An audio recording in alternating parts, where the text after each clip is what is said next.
ભક્તિ નિધિ કડવું 30મું.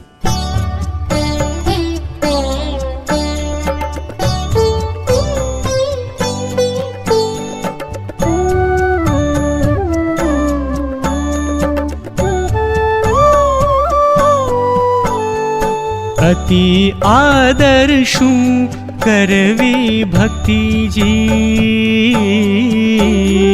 તેમાં કાંઈ ફેર ન રાખવો રતિજી. પામવા મોટી પરમ પ્રાપ્તિજી, માટે રાખવી અડગ એક મતીજી.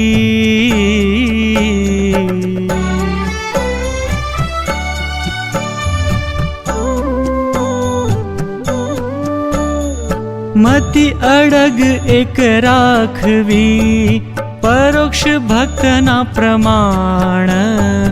આસ્તિકપણું ઘણું આણીને જેણે ભજ્યા શ્યામ સુજાણ.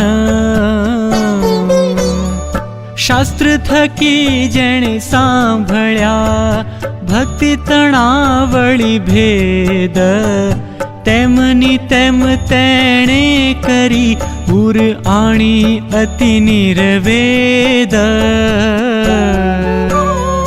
કેણેક કર કપાવ્યા કેણે મુકાવ્યું કરવત, કોઈ વેચાણા શ્વ પછ ઘરે, કોઈ પડ્યા ચડી પર્વત. કેણેક અસ્થિ આપિયા કેણે આપ્યું આમીશ, કેણેક ઋષિ રથ તાણિયો, કેણેક પીધું વળી વિષ. કેણેક તજી સર્વે સંપત્તિ રાજપાટ સુખ સમાજ, અન્ન ધન ધામ ધરણી મેલી મોહન મળવા કાજ. કોઈક લટક્યા કૂપ મધ્યે કોણેક આપી ખેંચી તન ખાલ, કોઈ સુતા જઈ શૂળીએ મોટો જાણી મહારાજ માહિમાલ. કોણેક તપ કઠણ કર્યા મેલી આતન સુખની આશ, હિંમત કરી હરિ મળવા કહીએ ખરા એ હરિના દાસ. પરોક્ષ ભક્ત એ પ્રભુ તણા ઘણા અતિએ આગ્રહવાન, ત્યારે પ્રગટના ભક્તને કેમ સમે ન રહેવું સાવધાન.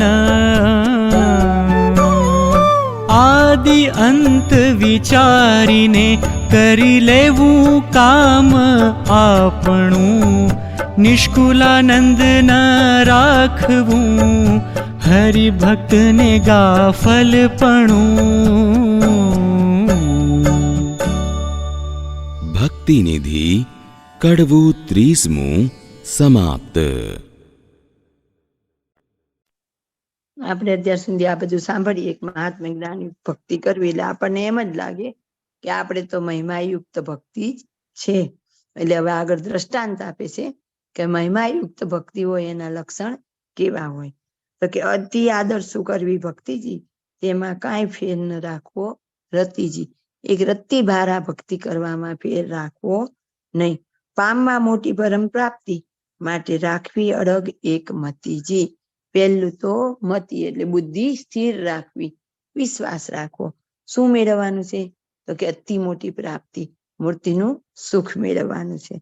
એટલે દ્રઢ વિશ્વાસ રાખવો, બુદ્ધિ અડગ રાખવી એમ. મતિ અડગ એક રાખવી પરોક્ષ ભક્તના પ્રમાણ. હવે આપણને દાખલા આપશે એટલે આપણે આપણી તુલના કરવાની કે ખરેખર આપણને એવી નિશ્ચયયુક્ત ભક્તિ છે, આપણી બુદ્ધિ એટલી અડગ છે. તો થોડાક દાખલા આપશે પરોક્ષના આપણને. આસ્તિકપણું ઘણું આણીને જેણે ભજ્યા શ્યામ સુજા, જેણે ભગવાનમાં દ્રઢ નિષ્ઠા રાખીને ગમે એવા કપરા સંજોગોમાં પણ મહારાજનો, એમના ભગવાન આપણા મહારાજનો અતિ દ્રઢ એને નિશ્ચય રાખેલો છે. શાસ્ત્ર થકી જેને સાંભળ્યા ભક્તિ તણાવડી ભેદ, તેમની તેમ તેણે કરી ઉરાણી હતી નિર્વેદ. શાસ્ત્રમાંથી લોકોએ જેવું સાંભળેલું હતું એવી જ રીતે એમણે પણ નિર્વેદ એટલે વૈરાગ્ય, વૈરાગ્ય સહિત એવી ભક્તિ એમણે આદરી. કેણે કર કપાવ્યા કેણે મુકાવ્યું કરવત. કેણે કર કપાવ્યા, કર કપાવે એટલે જયદેવ કરીને એક મોટા ભક્ત થઈ ગયા. વિરજ આખ્યાનમાં પણ આપણે નામ આવી ગયું છે. આ બધા મુક્તોને યાદ કરવાનું કારણ એક હોય કે જે આગળના બધા પરોક્ષના મહાન ભક્તો થઈ ગયા એમણે જે કષ્ટ ભોગવેલું છે એમાંનું મને લાગે છે એક અંશ માત્ર 1 point એટલું આપણે કઈ આવતું જ નથી. એટલે કળિયુગમાં કે ને કે બહુ સહેલું છે મોક્ષ મેળવવાનું સાધન. કેમ તો કે આ લોકોના યુગ વખતે તો બહુ કઠણ હતું, જયારે આપણા સમયમાં આવે બહુ સુગમ. અને એમાં મહારાજે આવીને તો અતિ સુગમ કર્યું. અને બાપાએ મામાએ તો ફક્ત અણિશુદ્ધ આજ્ઞા અને અણિશુદ્ધ ઉપાસના. બાપાશ્રી કે એના જમાન અમે છીએ, કેટલું સુગમ કરી દીધું મહારાજે. એટલે તો બહુ કઠણ વ્રત કરવાની ના પાડી. સંતો બહુ કઠણ ઉપવાસ ને એવું કરતા હતા તોય ના પાડી કે આટલા કઠણ નહીં કરવાના, તમારો દેહ હાજો રે અને ભગવાન ભજાય એવું તપ કરવાનું. કેટલું સુગમ કરી દીધું આપણને. તો કે હવે જયદેવ હતા એના વિશે થોડુંક આપણે જાણીએ. એને હાથ કપાવેલા. જયદેવનો જન્મ જગન્નાથપુરીથી આગળ થયેલો અને મોટા જે કોઈ લગભગ થઈ ગયા કા રાજકુળમાં જન્મેલા અને કા ગરીબના ઘરે, બે જ હતા. તો જો ભગવાન મહાવીર, બુદ્ધ, ગોપીચંદ, ભરતરી આ બધા રાજા હતા અને એમણે એમના રાજપાટ છોડેલા. એટલે આપણે એવું ન કહી શકીએ કે એ તો જેને ખાવા ન મળે ભગવાન ભજે. સુખ સંપત્તિ હોય તો ભગવાનને તો આપણને ખાવા પીવા માટે જ આપેલી હોય ને, મોજ મજા કરવા માટે જ આપેલી હોય ને. ભગવાને આપેલું હોય તો આપણે શા માટે ન ભોગવવું? તો આ બધા રાજાએ એમનો ત્યાગ કરેલો જ છે. આપણને ખબર જ હતી ભરતજી પણ મહાન રાજા હતા અને એમણે પણ રાજપાટનો ત્યાગ કરેલો. આગળ એવા ઘણા રાજા થઈ ગયા અને ઘણા એ રાજ્યમાં રહીને પણ એવું સરસ જીવન જીવેલું. જનકજી રાજા જ હતા અને ઘણા બધા સાવ ખાવા ન મળે એવી પરિસ્થિતિ હતી. માની લઈએ તો રૈદાસ, નાનક, કબીર, ગોરખનાથ, મીરાબાઈ જો રાજકુટુંબમાંથી હતા, જમકુબાઈ જોઈએ રાજકુટુંબમાંથી હતા. તો એવા નરસિંહ મહેતા સાધારણ હતા, તુલસીદાસ સાવ સાધારણ. તુલસીદાસનો જન્મ થાય અને તરત એમની માતા ધામમાં જાય. એને દાંત સહિત જન્મ હોય એનો. એટલે બધા એમ કે આ તો બહુ ખરાબ બાળક જન્મેલો છે, એનો ત્યાગ કરી દો. અને તરત માં મરી જાય એટલે પાકું થઈ જાય. એને લઈને દાસી નીકળી જાય છે. દાસી લઈને બીજે જતી હોય, ત્યાં જતા જતા દાસી મરી જાય. પછી એમનો રજડતા એ મોટા થાય. એમ જયદેવ પણ સાવ સાધારણ ઘરમાં જન્મ પામેલા હતા. નાની જ વયમાં એમના માતા પિતા બે અંતર ધ્યાન થઈ ગયા. પછી એટલે જે આપણે કહીએ ને કે આપણે ભક્તિ કરીએ તો ભક્તિ કરીએ એની અંદર કેવા કેવા ગુણ હોય એની પારાશીસી આપણને બતાવશે. પછી ગામમાં એક વાણિયો હોય, એને એમ કેવા આ બાળકને ક્યાં કઈ ખબર પડે છે તે કેમનું એવું નાનું એવું જર્જરિત મકાન હોય છે તો એની દાનત બગડે છે. અને જયદેવ પાસે આવે છે. જયદેવ પછી તો થોડું ભણ્યા, થોડાક આમ કેપેબલ થયા પછી આવે તારા માતા પિતા ધામમાં ગયા ત્યારે તારી પરિસ્થિતિ બરાબર નહોતી એટલે હું નહોતો કહેવા આવ્યો, પણ એ લોકોએ મારી પાસેથી કરજ લીધું હતું અને એના તાણે પૈસા ચૂકવવાના બાકી છે. જયદેવ વિચાર કરે કે મને ખબર નથી પણ કે કઈ નહીં, એ કહેતા હશે કઈ ખોટું થોડું કહેતા હશે. તો કે પણ તારી પાસે પૈસા નથી એ હું જાણું છું, પણ તું તારું મકાન મને લખી દે. તો જયદેવ તૈયાર થઈ જાય, કઈ વાંધો નહીં, આટલી વસ્તુ નથી તો મકાને નહીં હોય તોય જીવી જવાશે. જયદેવ બહુ સાત્વિક હતા, નાનપણથી બહુ જ અભ્યાસ આ શાસ્ત્રોનો કરતા હતા, સારા કુળમાં જન્મ હતો એટલે એવો ઉદાર ભાવ રાખી અને સહી કરી દેવા તૈયાર થાય છે. ત્યાં જ ગામમાં બુમરાણ થાય છે અને એમનો નોકર બોલાવા આવે શેઠને, વાણિયાને, અને કે આપણા ઘરમાં આગ લાગી, એમાં બધું બળીને ભસ્મીભૂત થઈ ગયું. પછી એને પસ્તાવો થાય કે મેં ખાલી આનું ઘર લેવાનું કર્યું ત્યાં મારું હતું એ બધું બળી ગયું, સામાન સહિત. તો હવે મારે આનું ઘર લેવું નથી. એટલે એમ કહે છે કે ભાઈ મારી ભૂલ થઈ ગઈ, મારે કોઈ પૈસા લેવાના નીકળતા નહોતા. તોય જયદેવ માફ કરે. પણ જયદેવ એમ કરતા કરતા ફરતા ફરતા જગન્નાથપુરી બાજુ આવે છે. અને એમાં જગન્નાથપુરીમાં એક ભક્ત રહેતા હોય બીજા. એમણે સંતાન ન હોય ને ત્યારે વર્ષો પહેલા એવી ટેક લીધી હોય કે જો મારે સંતાન થશે ને તો પહેલું સંતાન જગન્નાથજીને અર્પણ કરીશ. એટલે એમની દીકરી પહેલી દીકરી હોય છે, બહુ જ રૂપવાન ને સરસ. એ ઉંમર લાયક થઈ ગઈ એટલે એમને યાદ આવે છે કે મેં તો આવું વચન લીધેલું કે હું જગન્નાથજીને મારી દીકરી આપીશ. એટલે જગન્નાથજીના મંદિરે જાય. મંદિર જાય, સાંજ પડે બધા નીકળી જાય મંદિરમાંથી. છેલ્લા એ 3 જણિયા ઉભા હોય. દીકરી દેવી તો એમ દેવી ક્યાં, બધા પ્રશ્ન તો હોય. ત્યાં તો એમને ગર્ભગૃહમાંથી અવાજ આવે છે કે તમે ગામની બહાર આ જગ્યાએ જાઓ, ત્યાં એક ભક્ત છે, એ હું જ છું એમ જાણી એને દીકરી આપી દેજો અને એમ કેજો કે જગન્નાથજીએ કીધું છે. તો આ લોકો શોધતા શોધતા નિશાની મુજબ જાય અને ત્યાં જયદેવને જોવે. પછી વાત કરે કે અમારે અમારી દીકરી તમારી સાથે પરણાવવાની છે. હવે દીકરી સુખી ઘરની હતી, અતિશય તેજાયમાન રૂપમાન હતી. જયદેવ વિચારમાં પડે. એ કે મારી પાસે ખાવાય કઈ નથી, રહેવા કઈ નથી, તમારી દીકરી મને ન અપાય, કોક સારા ઘરે આપો. પછી આ લોકો વિગતવાર સમજાવે છે બધું કે અમને જગન્નાથજીએ કીધું. એટલે પછી જયદેવ એને રાખે છે કે જગન્નાથની આજ્ઞા મારાથી લોપાય નહીં. ત્યાં ઘણા વખત ઓલી દીકરી સરસ હોય, 2 જણા ભજન કરે, સંતોષથી રહે, જે કઈ થોડી ભિક્ષાવૃત્તિમાં આવે. જયદેવ જમે પછી એના પત્ની જે વધે તો જમે, નહીં તો જમ્યા વિના રે. એમ ઘણું કાળ નીકળે પછી જયદેવ એમ કે છે કે આપણા વતનમાં મકાન છે તો આપણે જઈએ અને ત્યાં રહીને ભિક્ષાવૃત્તિને એવું કરીને જીવન નિર્વાહ કરશું. એ 2 વતનમાં પાછા આવે.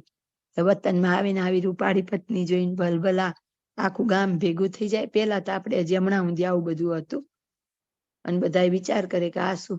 પછી તો ત્યાં સુધીમાં એ બધા શાસ્ત્રોનો એનો અભ્યાસ કરીને આવેલા હોય, એટલે વિદ્વાન બ્રાહ્મણ થઈ ગયા હોય. થોડી ઘણી જે ભિક્ષાવૃત્તિ આવતી એમાંથી 2 નિર્વાહ કરતા અને એ સતત શાસ્ત્રોનો અભ્યાસ કર્યા કરે. ઘણા બધા શાસ્ત્ર એમણે લખ્યા. પછી એક વખત એમને એક ગીત ગોવિંદ કરીને એમને એક શાસ્ત્ર બનાવવાની ઈચ્છા થાય. તો એ શાસ્ત્ર બનાવવાની જયારે હજી આમ સંકલ્પ કરે છે ને, તો એ જ દિવસે એમને આંખ બંધ કરીને તો આમ સ્વપ્નાવસ્થાની જેમ યમુનાનો કિનારો દેખાય અને રાધા અને કૃષ્ણ દેખાય. તો આનંદ વિભોર થઈ જાય. પણ જ્યાં આગળ જોવે ને ત્યાં અચરજ દેખાય કે રાધાજીના ચરણ કૃષ્ણ ભગવાનના મસ્તક ઉપર. એટલે ઓલા વિચાર કરતા થઈ જાય કે આ શું. એમને લખવાનું હજી શરૂ કરવાનું હતું અને આવું દેખાડે. પછી તેમનું મન એ વાત સ્વીકારવા તૈયાર જ નતું કે આવું કેવું મને ભગવાન બતાવે છે. એમ કરતા કરતા ગીત ગોવિંદ કાવ્ય છે એ બનાવે છે ને છેલ્લી કડી બાકી હોય પણ એમને કઈ હુજતું જ નથી કે મારે શું લખવું એમ. એ બહુ વખત એમને એમ વિચાર્યા કરે. પછી એક દિવસ તો ઉદાસ થઈને યમુનાના તટ ઉપર બેઠા હોય. તો સાંજ પડી ગઈ તો એ ઘરે નથી આવતા. એમના પત્ની એમને ગોતવા જાય અને પછી કે કેમ આજ તમારે જમવાનું નથી કે. તો કે કઈક ચિંતામાં શું. તો કે હા કે મને આવું દેખાણું, હવે મારે શું કરવું કે એમ. તો કે કઈ નહીં, લખી નાખો કે એવી જ ભગવાનની ઈચ્છા. તો કેવું લખાતું હશે, રાધિકાજીના ચરણ કૃષ્ણ ભગવાનના મસ્તક ઉપર. મારે એમ કેમ લખવું. તો કે પણ તમને ભગવાને એવું બતાવ્યું છે તો કે ના એવું તો કેમ લખાય. પછી કે સારું જાઓ તમે, હું સ્નાન કરીને આવું છું. એમના પત્ની ઘરે આવી જાય અને તરત જ જયદેવ આવે છે. જયદેવ જમી લે, જમીન ઉભા થાય. પછી ઉભા થઈને એકદમ જ જયદેવની યાદ આવે છે અને એ લખવા જાય. તો કે કાં પણ લખવા. તો કે ના પેલા મને એ કે છેલ્લી કડી યાદ આવી છે ને તો હું લખી લઉં કે. અને પછી જમી લે અને પાછા એ બહાર નીકળે. અને એ જ પતરાવડામાં કાયમ એમના પત્ની જમતા જ જે વધ્યું હોય જમવા બેસે અને પેલો જ કોળિયો લે. ત્યાં તો દરવાજામાં જયદેવ આવે. જયદેવને આશ્ચર્ય થાય કે આટલા વર્ષોમાં કોઈ દિવસ એને આવી રીતે ખાધું નથી. એટલે આમ ઓલામાં નહીં, નારાજ થઈને નહીં, પણ એ પ્રશ્ન પૂછે છે કે દેવી આજ તમને એટલી બધી ભૂખ લાગી હતી કે તમે આજે મારી રાહ ન જોઈ. તો કે શું વાત કરો છો, તમે જમીન ઉઠ્યા એટલે તો ઈ જો એ થાળીમાં તો હું જમવા બેઠી એમ. તો કે ના ના, હું તો અત્યારે જ યમુનાથી સ્નાન કરીને આવ્યો. તો આ કે ના રે ના, તમને યાદ આવ્યું એટલે તમે છેલ્લી કડી લખવા ગયા, પછી જમ્યા, જમીન ઉઠ્યા એટલે હું જમવા બેઠી. પછી બે જણા સમજી જાય છે, ઠીક આ તો ભગવાન પોતે આવ્યા. જેમ આપણે ઓરડાના પદમાં પાછલા 2 પદ મહારાજના લખેલા, એમ ગીત ગોવિંદની છેલ્લી કડી કૃષ્ણ ભગવાને પોતે લખેલી છે. અને એમાં આટલો બધો ભગવાનના ભક્તનો મહિમા બતાવેલો. પછી ત્યારે કેવું હતું ને, રાજ્યમાં પુસ્તક પ્રમાણ થાય, મંદિરોમાં પ્રમાણ થાય. તુલસીદાસને રામાયણ પ્રમાણ કરવી પડી હતી. તો આમનું ગીત ગોવિંદ અહીંયા જગન્નાથના મંદિરમાં આપવામાં આવે ને ચારે બાજુ પછી ગીત ગોવિંદનું ગાયન થતું હોય ને બધા એનો ઉપયોગ કરતા હોય. પણ એ જગન્નાથપુરીનો જે રાજા હોય ને, એ પણ સારો ભાવિક હોય, સેવા ભાવી હોય, પછી બહુ પંડિત મોટો વિદ્વાન હોય, કાવ્ય બનાવે. એટલે એના મનમાં એવું થયું કે આટલી બધી આમની ગીત ગોવિંદની પ્રશંસા થાય છે ને, તો હું ગીત ગોવિંદ જ લખું. હતા બહુ હોશિયાર, જેમ આપણે નારદજીને તુમરોની વાત જોઈને એમ. એટલે લખવાની શરૂઆત કરે, આખું ગીત ગોવિંદ સરસ તૈયારી કરે. પણ એમ થાય છે કે ગીત ગોવિંદ આનું સ્વીકારાશે કે નહીં. તો કોઈ જે વાંચવા લે ને એ બધા મૂકી જ દે. કોઈ એનું રાજા બધાને કે તમે આનું ગાન ગામો ગામ કરો ને આની પ્રસિદ્ધિ કરો, પણ કોઈ સ્વીકારે જ નહીં. કોઈ બ્રાહ્મણ હાથ ન પાડે. પછી એ બધા બ્રાહ્મણો પૂછે છે. એટલે એકવાર એ જમાનામાં તો સાચું બોલનારા માણસો હતા ને, એટલે એક કે છે, ખરેખર કહીએ રાજા, તમે ગીત ગોવિંદ કરેલું છે સરસ, પણ તોય જે ભાવ જયદેવના ગીત ગોવિંદમાં આવે છે ને એવું આમાં નથી, એટલે કોઈ લેવા જ તૈયાર નથી એમ. તો પછી રાજાને એમ થાય, હજી આમ એમ કે ને હારે જુગારી બમણું રમે, એમને લાગી આવે સાડો. તો કે એમ નહીં, કે આપણે જગન્નાથના મંદિરમાં પ્રમાણ કરાવીએ. એટલે પેલા એવું હતું કે બાંધીને પુસ્તકો મૂકવામાં આવતા ને ભગવાન પછી કોઈના કોઈ નિશાની આપે. તો 2ના પુસ્તક મૂકીને બધા જ પૂજારીને બધા બહાર નીકળી જાય છે. અને ત્યાં તો થોડી વારમાં ધડામ અવાજ આવે છે. એટલે બહાર બધો જય જયકાર થઈ ગયો કે ભગવાને પ્રમાણ આપી દીધું. પણ કોઈને હજી દરવાજા ખોલે નહીં, ત્યાંથી ખબર નથી હોતી કે કયું શાસ્ત્ર પ્રમાણ થયું છે એમ. પછી જ્યાં ખોલીને જોવામાં આવે ત્યારે જયદેવનું પ્રમાણ થયું. અને આમનું રાજાનું હતું, એને ધક્કો મારીને ભગવાને પાડી દીધું હોય છે. પછી રાજાને દુઃખે થાય છે, પણ રાજા હતો તો જ્ઞાની ને. પછી બધા એને કહે છે ને, ભગવાને કરે આકાશવાણી કે તે ગીત ગોવિંદ તો સારું જ કર્યું હતું, પણ તે જયદેવને પાછા પાડવા કરેલું હતું, ભગવાનને પ્રસન્ન કરવાનું હતું કરેલું. જો આગળ તો આવા બધા પ્રમાણ મળી રહેતા હતા, હવે આજ આપણે આપણી બુદ્ધિથી વિચારવાનું છે. પછી રાજાને પસ્તાવો થાય છે, માફી માંગે છે મહારાજની, એટલે ભગવાનની એ પ્રાર્થના કરે. પછી જયદેવની એ માફી માંગે કે મેં એમ ખોટું કર્યું. પછી તો રાજાને પસ્તાવો થાય, વૈરાગ આમે એવા જ્ઞાની હોય જ છે. એમ કરતા કરતા પછી જયદેવની પ્રસિદ્ધિ ચારે બાજુ વધતી ગઈ. પછી એમને થોડી ઘણી પછી તો ભેટ સોગાદ આવે.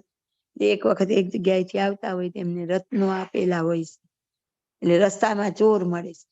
એ ચોરને ખબર પડેલી હોય ત્યાર તો બધું પ્રસિદ્ધ થતું, દાન દેવામાં આવે ખબર પડતી. એ ખબર હતી કે આજે આમની જોડીમાં સોના મોહરો છે, એટલે આમની પાસે માંગે છે. અને આ તો નિષ્કિંચન હતા, અપરિગ્રહ હતા, એટલે આમણે એમને રત્ન આપીએ દીધા. એકવાર એમ ન કીધું કે પણ રત્ન મને આપેલા છે આમ તેમ, એટલે ને ભાઈ તારે કામ આવતા હોય તને આપ. પણ પછી ચોર અંદર અંદર વિચાર કરે, જો આને જીવ તો જવા દઈશું તો રાજાને નાને સારા સંબંધ છે.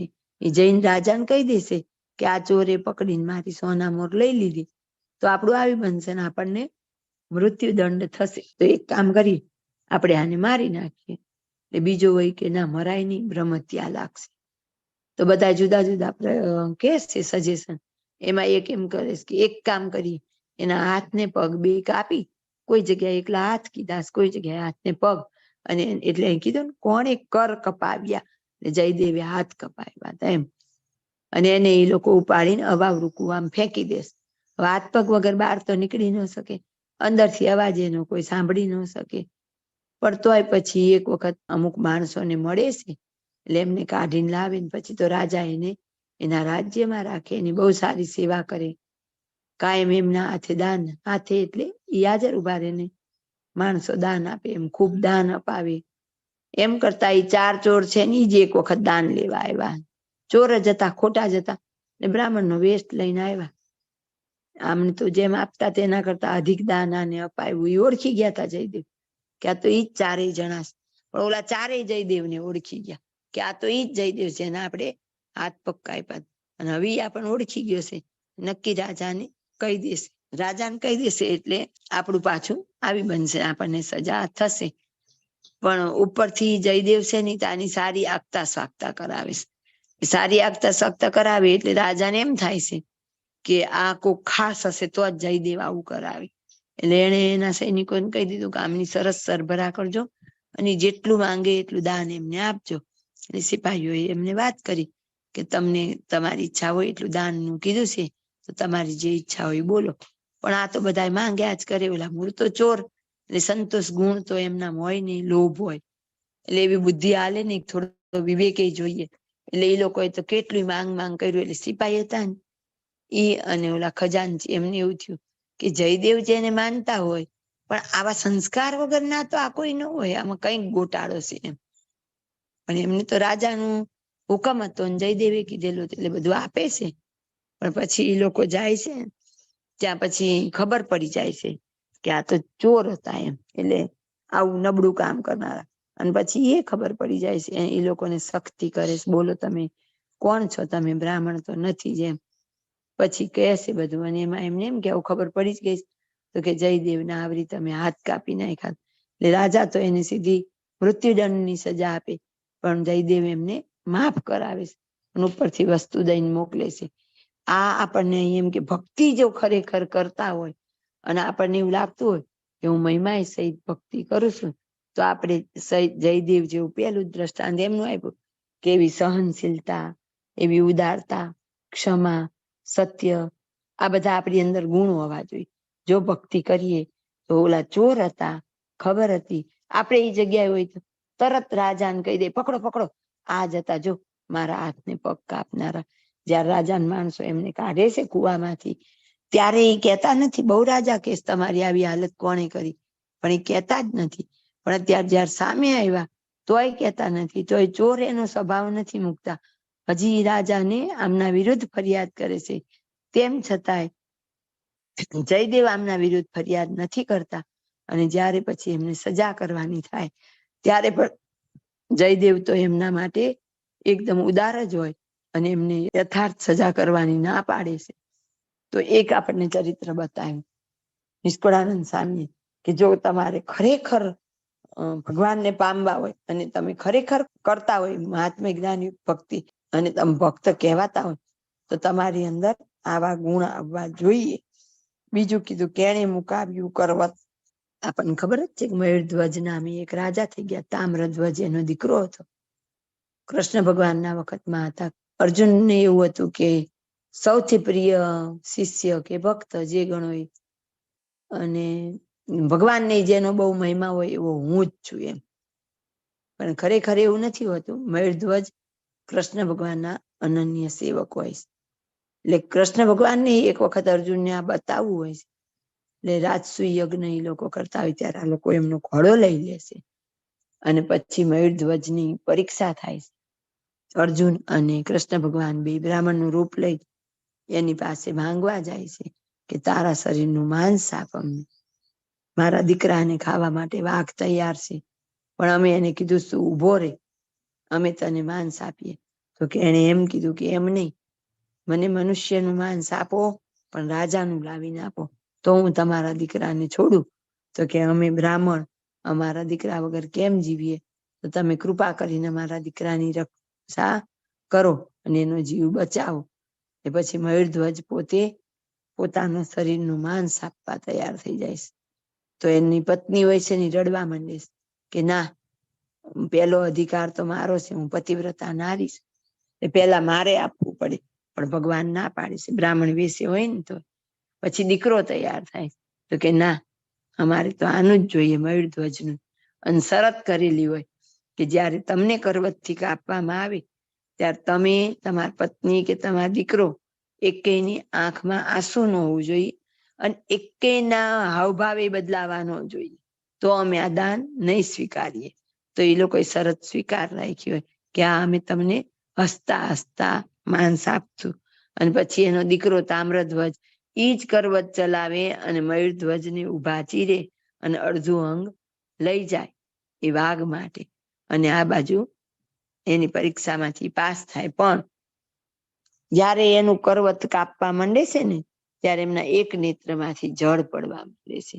એટલે તરત રોકી દેશે બ્રાહ્મણો, રહેવા દો, અમારે આવું દાન નથી જોતું. અમે તમને પહેલા કીધું હતું કે અમને રડતા રડતા અફસોસ સાથે એવી રીતે દીધેલું દાન નથી જોતું.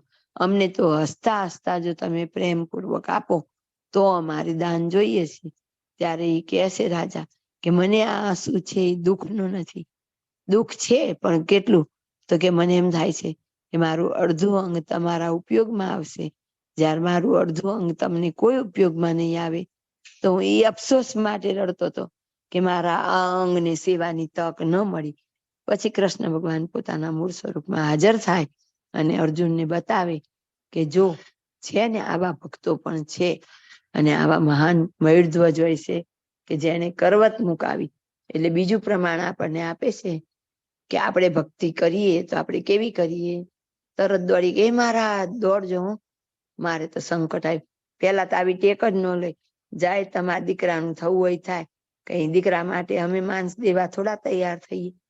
એટલી બધી તો વાતે સાંભળીએ ને, પણ એ પછી એ કેટલા પ્રેમથી આપે છે. એમ બોલી જતા આપણને 3-4 મિનિટ થઈ, પણ એના ઉપર ચિંતન મનન કરીએ. એ પત્નીને, એ પુત્રને, કે પુત્રના હાથે બાપને કરવતથી ઊભા ચીરવાના, અને તોય ત્રણેય જણાએ આનંદમાં રહેવાનું. આપણે તો ઘરડા નહીં પણ 50 આસપાસના કોઈ ફેમિલી મેમ્બર જતા રહે તો એ રોઈ રોઈને મરી જઈએ. એટલે થોડુંક સ્વાર્થનું હોય, દેખાવનું હોય, પણ નાટક એ કરીએ છીએ ખરા, અને અતિ હેત હોય તો એની હારવાર દુઃખે અનુભવીએ.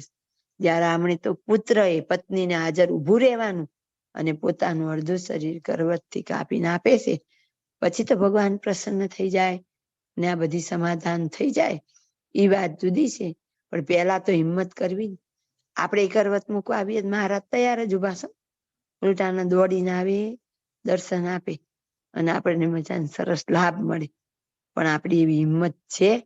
આપણને આ ભક્તિનિધિ આવું બતાવે છે કે જો તમને ખરેખર મહિમાયુક્ત ભક્તિ થઈ હોય તો પછી આપણું જીવન આવું હોવું જોઈએ.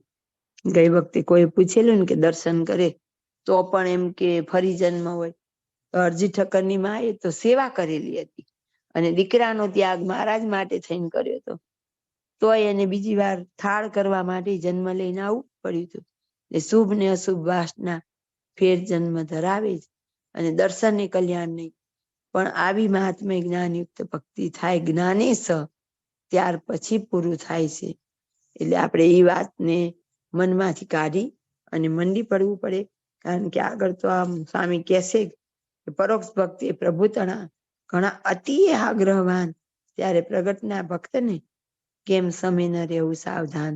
આ તક મળી છે આપણને મૂર્તિનું સુખ પામવાની. મહારાજ બાપાએ કૃપા કરીને આપણને એ પરિવારમાં, એટલે કે આપણે મિશન છત્રી પરિવારમાં આપણને જન્મ દીધો છે, અને તોય આપણે હજી તો પંચ વર્તમાનમાં તકલીફ પડે તો આ તો કેટલી બધી ઊંચી વાત છે. કોઈ આવીને ઊભું રહે અને આવું કઈ કહે તો આપણે આમાં છે કોઈ જીગર, અને આપણે એમ કહીએ કે આમના નામ નથી લેવાના, પણ એમાંથી તો કેટલી બધી પ્રેરણા લેવાની છે. નિષ્કુળાનંદ સ્વામી આપણને ભક્તિ નિધિ, નિધિ એટલે ખજાનો, ભક્તિરૂપી ખજાનો મેળવવા શું કરવું પડે અને કોણે આગળ કેવું કરેલું છે એની વાત કરે છે. આગળ આપણે થોડુંક જોયું હતું. હવે કે કેણે કસથી આપ્યા, તો આપણને ખબર છે કે દધીચી ઋષિએ જ્યારે વૃત્તાસુર જે ચિત્રકેતુ રાજા હતા અને એને પછી શંકર ભગવાનનું અપમાન કરેલું, દ્રોહ એટલે કઈ ને ભગવાનના ભક્તનો દ્રોહ, એક જાતનો સંકલ્પ જ કરેલો, કઈ એમણે બીજું તો કરેલું નહીં, પણ એટલું જ કે 2 કરોડ સ્ત્રીનો ત્યાગ કર્યો, અને જો આ એક સ્ત્રીનો પણ ત્યાગ કરી શકતા નથી, અને ભરી સભા વચ્ચે પાર્વતીને આવી રીતે બેસાડાય. એમાંથી પાર્વતીને ગુસ્સો આવે છે અને એમને શ્રાપ આપે, અને વૃત્તાસુર નામે રાક્ષસ થાય, જે મધ્યના 13માં આપણે આવે કે એને જ્ઞાન રહ્યું હતું.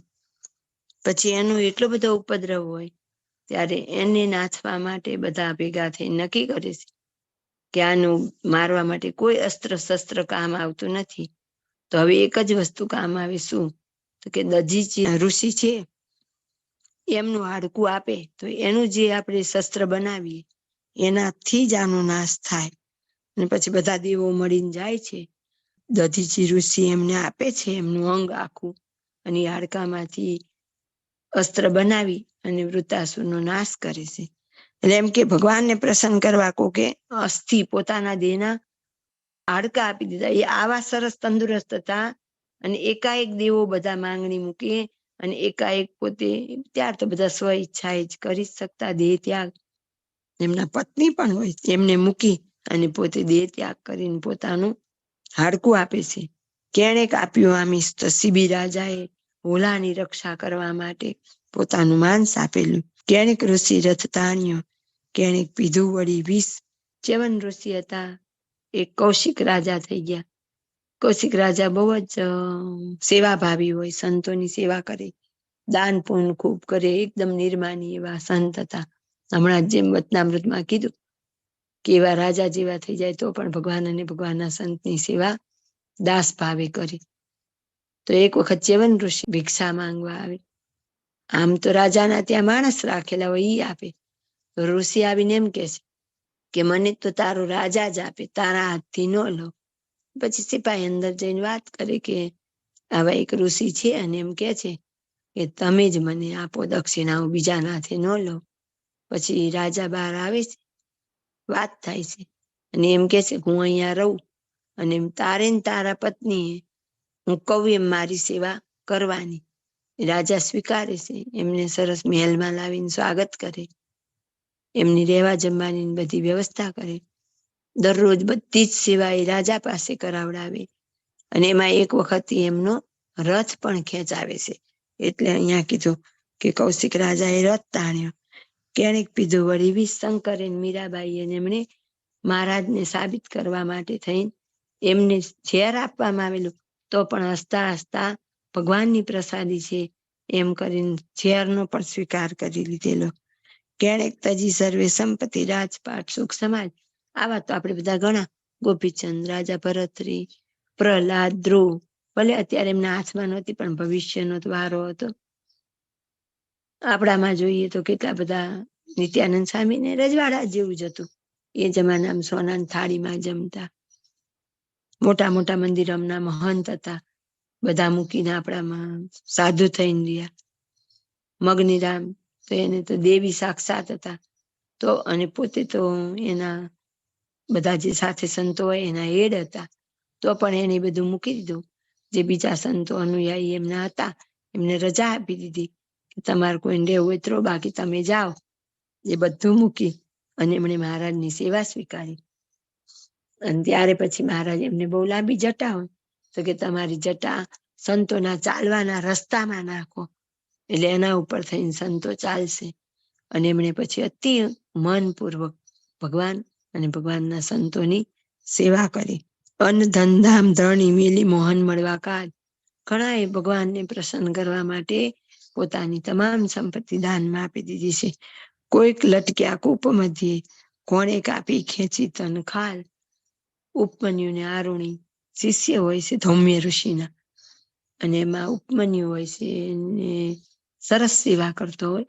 એક વખત એના ગુરુજી પૂછે છે કે ઉપમન્યુ તારા ખાવાની શું વ્યવસ્થા કરસ? એને કહી દીધું કે ગુરુવર્ય આપના માટે જે ભિક્ષા માંગુ છું ને, પછી હું મારા માટે માંગી આવું છું અને હું જમી લઉં છું. ગુરુ કે એ તો ખોટું કહેવાય. એવી રીતે તું 2 વાર ભિક્ષા માંગવા જાય તો ગૃહસ્થ ઉપર બોજો પડે, એટલે તારે 2 વાર ભિક્ષા નહીં માંગવાની. તો કે સારું. પછી એને બંધ કરી દીધું. પછી એને થોડાક દિવસ પછી ફરીથી પૂછે કે હવે તું તારા ખાવાનો શું રસ્તો કરસ? તો એ કે હવે હું એ ગાય ચરાવવાની સેવા કરવા જતા હોય ને આશ્રમની, તો કે ગાયનું દૂધ પીને રહું છું. પાછી એને ના પાડી ગુરુએ કે એવી રીતે ન લેવાય, મને પૂછ્યા વગર દૂધ લેવું એ યોગ્ય નથી. આજથી તારે દૂધ પણ પીવાનું બંધ. તો કે સારું. જો એને ભિક્ષા લેવા જવાની ના પાડી અને પોતે જ કઈ જમવા દેતા નથી, પછી દૂધ પીતા એની ના પાડી. થોડા દિવસ ગયા એટલે પાછું પૂછ્યું, ઉપમન્યુ તું હવે શું કરસ? તો કે ગાય ને વાછડા દૂધ પી લે, પછી જે એના ફીણ વરે મોઢે ફરતા અને નીચે પડે એ ફીણ ચાટીને જીવું છું. એના ગુરુજી કે તો એ તો ખોટું કહેવાય, તો તારા ફીણ ખાવા માટે થઈને વાછડા ભૂખ્યા રહેતા હશે, એવું આજથી તું ન કરતો. તો કે સારું. એને એ પણ બંધ કરી દીધું. અને તોય બધી જે એમની સોંપેલી સેવા હતી એ તો કરવાની જ. પછી એક વખત એમ સેવા કરતા કરતા પછી ભૂખ બહુ લાગી હોય તો એને નવું ચાલુ કર્યું. એને આંકડાના પાંદડા ખાવાનું ચાલુ કર્યું. એને કઈ ખબર પડી નહીં, તો એમાં ને એમાં એની આંખની રોશની જતી રહી. પછી એને પૂછે છે એના ગુરુ કે હવે તો શું ખાઈને જીવે છે? એમ કે હું તો આંકડાના પાન ખાઈને જીવું છું. એક દિવસ સેવા કરતા કરતા ચાલતા ચાલતા આવે, એમાં અવાવરું કૂવો હોય, આંખે દેખાતું હોતું નથી, અને એમાં પડી જાય છે.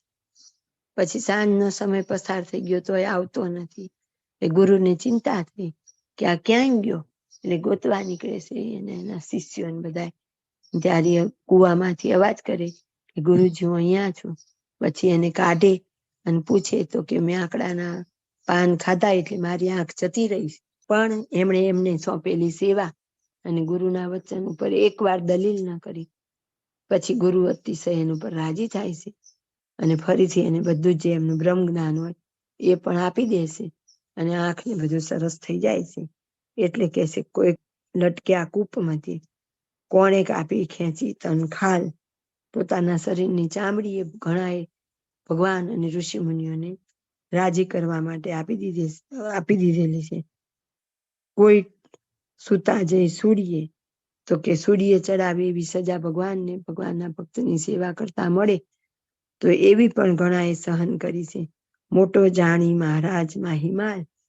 એમને તો મહારાજ મળેલા નહોતા, પણ એટલે કે કોઈ પણ અવતારને જે માનતા હતા એમને પ્રસન્ન કરવા માટે એમનાથી શક્ય એટલું એમણે દાન પૂન કરેલું છે. કોણ એક તપ કથન કર્યા તો ઘણા બધા હતા, ચેવન ઋષિ, સૌભરી ઋષિ બધા. તો કે બધાએ બહુ કઠણ તપ કર્યા. મેલી આ તન સુખની આસ. હવે આ અગત્યનું છે.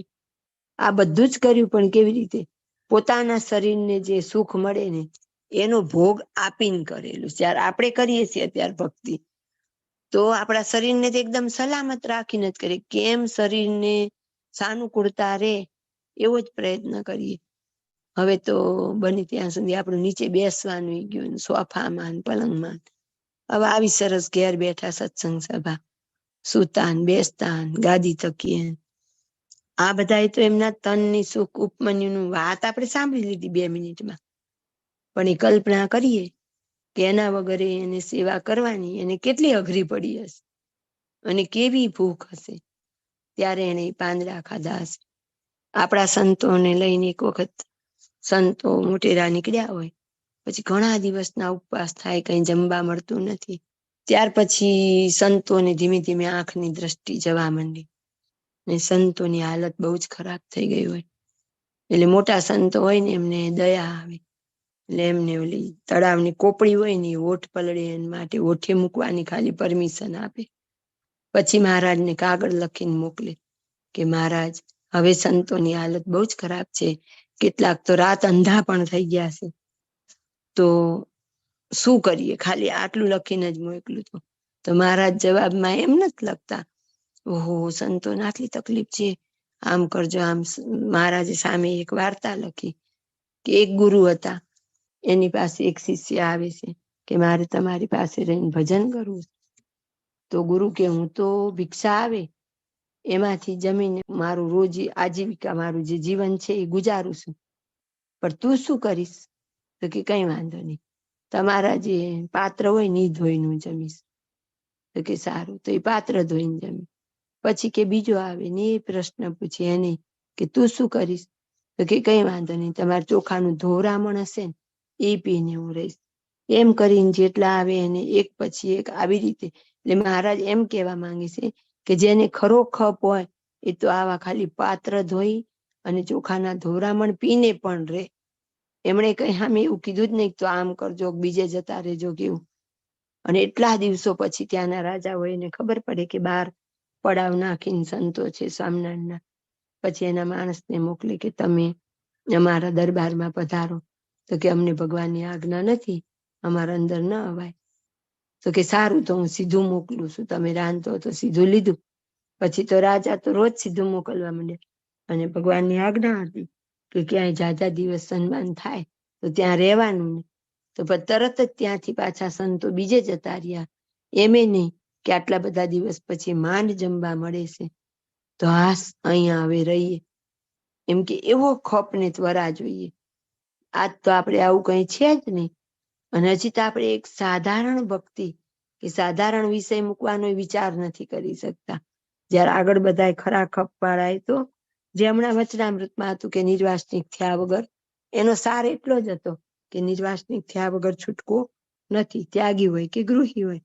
તો અહીં સ્વામીએ પણ આપણને એમ કીધું કે આ ભક્તિ નિધિ રૂપી ખજાનો જો તમારે મેળવવો હોય તો આ બધા એના ઉદાહરણ નજર સમક્ષ રાખજો.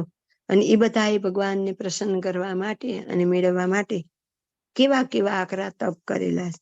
તો આપણે પણ એવું કરવું પડે. જો આગળ કહેશે, હિંમત કરી હરિ મળવા કહીએ ખરા એ હરિના દાસ.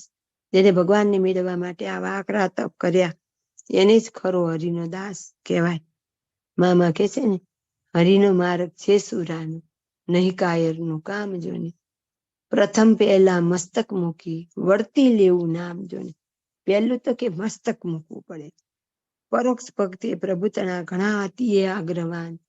એમનો આ જે ભગવાનને પ્રસન્ન કરવાનો જે આગ્રહ દાખલો અતિશય હતો એ પરોક્ષના હતા. તો પણ હવે કે છે ત્યારે પ્રગટના ભક્તને કેમ સમીને રહેવું સાવધાન. તો પછી આપણે તો પ્રગટના ભક્ત છીએ. આપણી ભક્તિની તો કેટલી બધી હદ હોવી જોઈએ એ આપણે વિચારવાનું. કે પરોક્ષના ભક્તની કોઈ એક પ્રાપ્તિ માટે, ધારો કે હરિશ્ચંદ્ર ખાલી એક સત્ય માટે, સત્ય તો એક સાધન છે, તો સત્યની ટેક માટે પણ પોતે કેટલો બધો ત્યાગ કરી દીધો છે. એમાં બધા અમુકે તો લગભગ સત્ય ગુરુનું વચન માનવું એના માટે જ બધા ત્યાગ કરેલા છે. એટલે કે નિસ્વાર્થ રૂપે ત્યાગ કરેલા છે. તો આપણને તો આવડા મોટા અક્ષરધામના અધિપતિ અને એમના અનાદિ મુક્તોની પ્રાપ્તિ થઈ છે. તો પછી એમને પામવા માટેનો આપણો આગ્રહ કેવો હોઈએ? જે આજના વચનામૃતમાં મંદ શ્રદ્ધા તીવ્ર શ્રદ્ધાની વાત હતી. તો બરાબર સમયે જ આપણને સ્વામીએ ટકોર કરી દીધી કે હવે આજ તો તમે જાણી જ લીધું છે નિર્વાસનિક થવા બાબત. અને આ પ્રગટ મહારાજને પ્રગટ મુક્તને ઓળખવા અને મેળવવા હોય તો પછી હવે તમારી ત્વરા કેવી હોવી જોઈએ? આદિ અંતે વિચારીને કરી લેવું કામ આપણું. તો કે આગળ બધા થઈ ગયા એ બધાનો વિચાર કરી અને વિચારી લેવું કે એ બધાને તો આવી પ્રાપ્તિ નહોતી, મને તો આટલી ઉચ્ચ પ્રાપ્તિ થઈ છે, તો મારો આવો મોંઘો મનુષ્ય દેહ એને હું વિષય ભોગમાં વેડફી નાખું તો આવી સરસ પ્રાપ્તિ હું ક્યારે કરીશ? એ આપણે વિચારી લેવું. અને એક વિચાર તો એવો રાખવો જ કે જો આપણે ફરીથી યોગ ભ્રષ્ટ થઈને સત્સંગમાં જન્મ લીધો, આજના દેશકાળ જ એટલા ખરાબ છે કે એના વચ્ચે આપણે આવું જીવન જીવવું અઘરું છે. આજે વર્તમાન પાડે તો એ લોકોને અનુકૂળ નથી આવતું.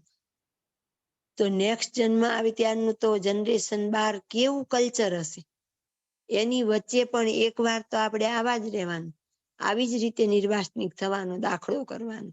તો ત્યારે કઠણ પડશે કે આજ કઠણ પડશે? તો આજે હજી સુગમ છે, બહારનું વાતાવરણ આપણને હજી થોડું સાનુકૂળ છે, ત્યારે આપણે કમર કસીને આ માર્ગે ચાલવાનો પ્રયત્ન કરવો જોઈએ. આપણામાં રહેલા વિષયને ઓળખવા જોઈએ અને વિષયમાંથી નિવૃત્ત થવા માટેનો પ્રયત્ન કરવા આપણે કટિબદ્ધ થવું જોઈએ. જય સ્વામિનારાયણ.